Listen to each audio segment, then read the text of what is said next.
ఇంకా మనకి లిస్ట్ వస్తుంది కదా ఎవరు లేరండి.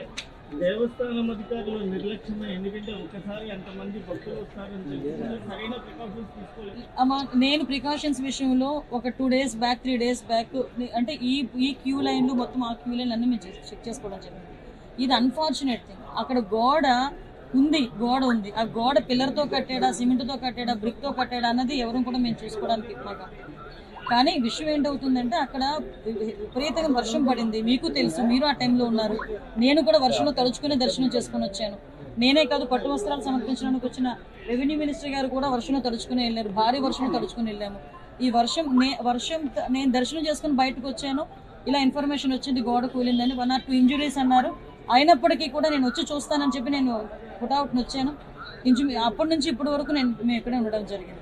అంటే ఎక్కడ కూడా రెస్క్యూ ఆపరేషన్స్లో కానీ నిర్లక్ష్యం వహించడం కానీ ఎక్కడ కూడా మేము చేయలేదు. ఇమీడియట్గా క్షతగాతలు ఎవరైతే ఉన్నారో వాళ్ళందరినీ కూడా హాస్పిటల్కి తీసుకెళ్ళి మేము పంపించడం జరిగింది. మిగతా రెస్క్యూ ఆపరేషన్స్ కూడా జరుగుతున్నాయి. ప్లీజ్ మిగతా అన్ని కార్యక్రమాలు చేసుకోవాలి. అందరూ కూడా బాగున్నారండి. ఏ టైంలో కన్స్ట్రక్ట్ జరిగింది, ఏ స్కీమ్లో కన్స్ట్రక్ట్ జరిగింది, ఎవరు కాంట్రాక్టరు, ఎవరు ఇంజనీరు, ఎవరు క్వాలిటీ కంట్రోల్ ఎవరు చేశారు, ఎవ్రీథింగ్ మేము ఇందులో ఎంక్వైరీ చేసుకుంటాం. ఎందుకంటే ఇక్కడ ప్రాణాలు కోల్పోయారు. ఈజీగా వదిలేయాల్సిన అవసరం ఏం లేదు. ఇందులో గవర్నమెంట్ కూడా చాలా సీరియస్గా ఉంది. అన్ని కోణాల్లో నుంచి కూడా మేము విచారణ జరుపుతాం. ఎవరైతే బాధ్యులు ఉన్నారో బాధ్యులు కఠినంగా శిక్షించే ప్రక్రియ గవర్నమెంట్. ఇంకా మనకి లిస్ట్ వస్తుంది కదా ఎవరు లేరండి. దేవస్థానం అధికారులు నిర్లక్ష్యమే, ఎందుకంటే ఒకసారి అంతమంది భక్తులు వస్తారని తెలిసి సరైన ప్రికాషన్స్ తీసుకోలేదు. నేను ప్రికాషన్స్ విషయంలో ఒక 2 days బ్యాక్ 3 days బ్యాక్ అంటే ఈ క్యూ లైన్లు మొత్తం ఆ క్యూ లైన్లు అన్నీ మేము చెక్ చేసుకోవడం జరిగింది. ఇది అన్ఫార్చునేట్ థింగ్. అక్కడ గోడ ఉంది. ఆ గోడ పిల్లర్తో కట్టాడా, సిమెంట్తో కట్టాడా, బ్రిక్తో కట్టాడా అన్నది ఎవరు కూడా మేము చూసుకోవడానికి మాకు. కానీ విషయం ఏంటవుతుందంటే అక్కడ విపరీతంగా వర్షం పడింది. మీకు తెలుసు, మీరు ఆ టైంలో ఉన్నారు. నేను కూడా వర్షంలో తడుచుకుని దర్శనం చేసుకుని వచ్చాను. నేనే కాదు, పట్టు వస్త్రాలు సమర్పించడానికి వచ్చిన రెవెన్యూ మినిస్టర్ గారు కూడా వర్షంలో తడుచుకుని వెళ్ళారు. భారీ వర్షంలో తడుచుకుని వెళ్ళాము. ఈ వర్షం నేను దర్శనం చేసుకుని బయటకు వచ్చాను.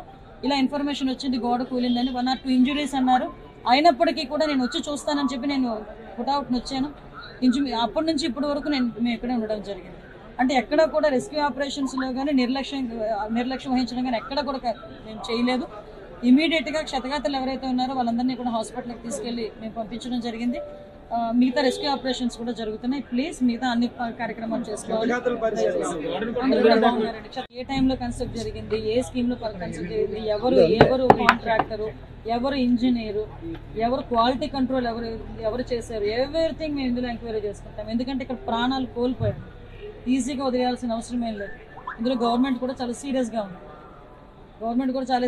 ఉంది. అన్ని కోణాల్లో నుంచి కూడా మేము విచారణ జరుపుతాం. ఎవరైతే బాధ్యులు ఉన్నారో బాధ్యులు కఠినంగా శిక్షించే ప్రక్రియ గవర్నమెంట్. ఈ రోజు అప్పన్న స్వామి నిజ రూపంలో దర్శించుకోవచ్చు అప్పన్న స్వామిని అని లక్షల మంది భక్తులు ఈ రోజు వస్తారు అని తెలిసినా కూడా దారుణమైన అరేంజ్మెంట్స్. చాలా మంది చెప్తా ఉన్నారు కనీసం టెంపరీ టాయిలెట్లు కూడా లేవు, క్యూలలో నిలబడిన వాళ్ళకి నీళ్లు లేవని కూడా చెప్తా ఉన్నారు. ఘటన జరిగిన స్థలాన్ని ఒకసారి చూస్తే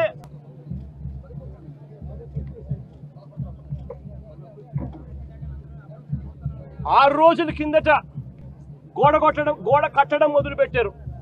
6 రోజుల కిందట గోడ కట్టడం మొదలుపెట్టారు. 2 రోజుల కిందట గోడ పూర్తి చేశారు. 20 మీటర్ల పొడుగు గోడ, 20 మీటర్లు అంటే దాదాపుగా 70 అడుగులు. దాదాపుగా 70 అడుగులు గోడ పొడుగు, 10 అడుగులు ఎత్తు కట్టిన ఈ గోడలో 4 రోజుల్లో ఈ గోడ కట్టారు. ఈ గోడ కట్టే దాంట్లో ఎక్కడా కూడా కాలమ్స్ ఎక్కడా కనిపించవు. రీఇన్ఫోర్స్డ్ కాంక్రీట్ గోడ కట్టాల్సిన చోట కనీసం ఎటువంటి టెండర్లు కూడా పిలవకుండా మంత్రులు పర్యవేక్షిస్తున్నారు అని అంటారు. 5 మంది కమిటీ సభ్యులు అంటారు, వస్తారు, పర్యవేక్షించినారు, చూసినారు, గోడ కట్టడానికి పర్మిషన్ ఇచ్చినారు. 6 రోజుల్లో గోడ కట్టారు. టెండర్లు కూడా పిలవకోకుండా కట్టేసేయండి అని చెప్పి కట్టేశారు. నేను అడుగుతా ఉన్నా, ఈరోజు అధికారంలోకి వచ్చి చంద్రబాబు నాయుడు గారు దాదాపుగా సంవత్సరం అయింది చంద్రబాబు నాయుడు గారు అధికారంలోకి వచ్చి. నేను అడుగుతా ఉన్నా చంద్రబాబు నాయుడు గారిని, చందనోత్సవం ఎప్పుడు జరుగుతుందో మీకు తెలియదా అని అడుగుతా ఉన్నా.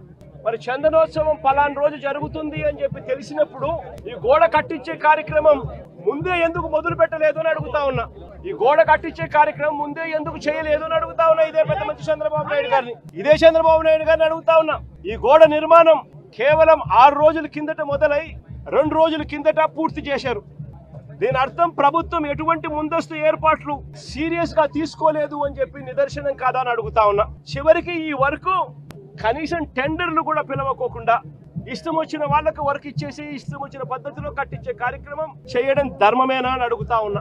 70 అడుగులు పొడవుతో కట్టే గోడకు 10 అడుగులు ఎత్తుతో నిర్మించే గోడకు కనీసం కాలములు కూడా పెట్టించే కార్యక్రమం కూడా లేకుండా ఇటుకలతో, సిమెంట్ బ్లాక్స్ తో, ఫ్లై యాష్ ఇటుకలతో గోడ కట్టడం అన్నది ఏ రకంగా కరెక్ట్ అని అడుగుతా ఉన్నా. కనీసం కట్టే ఈ గోడను రీఇన్ఫోర్స్డ్ కాంక్రీట్ తో అయినా కట్టాలి. రీఇన్ఫోర్స్డ్ కాంక్రీట్ తో కట్టి దానికి వీప్ హోల్స్ కూడా పెడితేనే కాస్తో కూస్తో ఏ గోడైనా నిలబడుతుంది అన్న జ్ఞానం కూడా లేకుండా ఎలా కట్టారు అని అడుగుతా ఉన్నా. 2 రోజుల కిందనే గోడ పూర్తయింది అని తెలుసు, వర్షం కూడా ముందు రోజు రాత్రి పడింది అని కూడా తెలుసు. మరి తెలిసినప్పుడు ఇన్ని లక్షల మంది క్యూలో గోడ పక్కనే ఎలా వాళ్ళు క్యూలో నిలబడేట్టుగా చేశారు అని అడుగుతా ఉన్నా. ఇదే పెద్ద మనిషి చంద్రబాబు నాయుడు గారిని. ఈ రోజు అప్పన్న స్వామి నిజ రూపంలో దర్శించుకోవచ్చు అప్పన్న స్వామిని అని లక్షల మంది భక్తులు ఈ రోజు వస్తారు అని తెలిసినా కూడా దారుణమైన అరేంజ్మెంట్స్. చాలా మంది చెప్తా ఉన్నారు కనీసం టెంపరీ టాయిలెట్లు కూడా లేవు, క్యూలలో నిలబడిన వాళ్ళకి నీళ్లు లేవని కూడా చెప్తా ఉన్నారు. ఘటన జరిగిన స్థలాన్ని ఒకసారి చూస్తే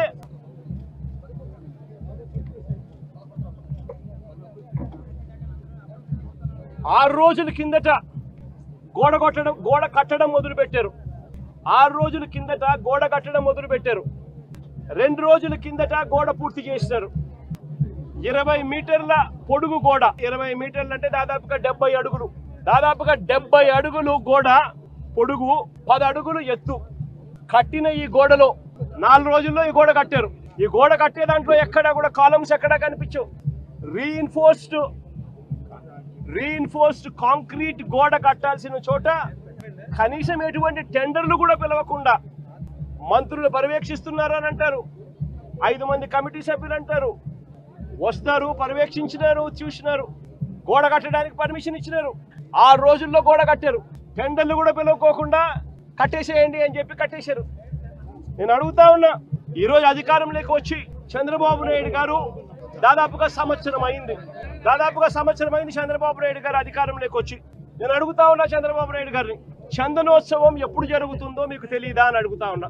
మరి చందనోత్సవం పలానా రోజు జరుగుతుంది అని చెప్పి తెలిసినప్పుడు ఈ గోడ కట్టించే కార్యక్రమం ముందే ఎందుకు మొదలు పెట్టలేదు అని అడుగుతా ఉన్నా. ఈ గోడ కట్టించే కార్యక్రమం ముందే ఎందుకు చేయలేదు అని అడుగుతా ఉన్నా. ఇదే పెద్ద మంచి చంద్రబాబు నాయుడు గారిని, ఇదే చంద్రబాబు నాయుడు గారిని అడుగుతా ఉన్నా. ఈ గోడ నిర్మాణం కేవలం 6 రోజుల కిందట మొదలై 2 రోజుల కిందట పూర్తి చేశారు. దీని అర్థం ప్రభుత్వం ఎటువంటి ముందస్తు ఏర్పాట్లు సీరియస్ గా తీసుకోలేదు అని చెప్పి నిదర్శనం కాదా అని అడుగుతా ఉన్నా. చివరికి ఈ వర్క్ కనీసం టెండర్లు కూడా పిలవకోకుండా ఇష్టం వచ్చిన వాళ్ళకు వర్క్ ఇచ్చేసి ఇష్టం వచ్చిన పద్ధతిలో కట్టించే కార్యక్రమం చేయడం ధర్మమేనా అని అడుగుతా ఉన్నా.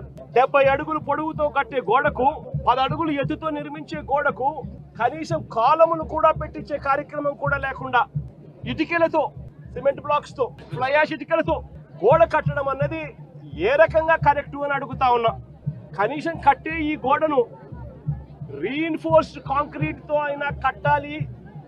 రీఇన్ఫోర్స్డ్ కాంక్రీట్ తో కట్టి దానికి వీప్ హోల్స్ కూడా పెడితేనే కాస్తో కూస్తో ఏ గోడైనా నిలబడుతుంది అన్న జ్ఞానం కూడా లేకుండా ఎలా కట్టారు అని అడుగుతా ఉన్నా. 2 రోజుల కిందనే గోడ పూర్తయింది అని తెలుసు, వర్షం కూడా ముందు రోజు రాత్రి పడింది అని కూడా తెలుసు. మరి తెలిసినప్పుడు ఇన్ని లక్షల మంది క్యూలో గోడ పక్కనే ఎలా వాళ్ళు క్యూలో నిలబడేట్టుగా చేశారు అని అడుగుతా ఉన్నా. ఇదే పెద్ద మనిషి చంద్రబాబు నాయుడు గారిని.